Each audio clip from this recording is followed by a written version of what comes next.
Lia élève seule ses 3 enfants. Trouver du travail, c'est pour elle mission impossible. Elle est au chômage depuis 7 ans.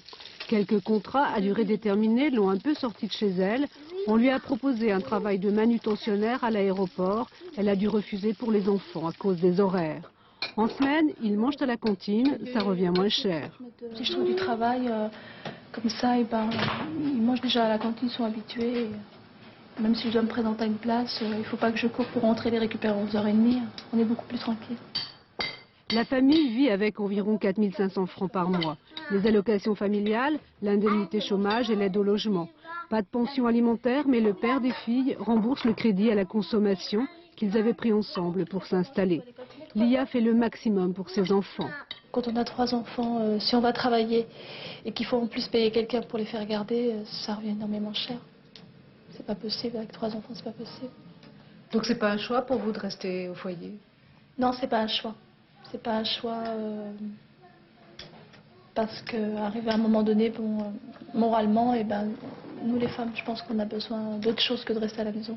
Parce qu'on est quand même coupé du monde et puis on est toujours avec les enfants, donc être enfermé à la maison constamment, c'est pas... Puis on se sent dévalorisé par rapport aux autres. Élodie, est-ce que tu préférerais que ta maman travaille? Oui, Pourquoi? parce que quand elle gagnera beaucoup de sous.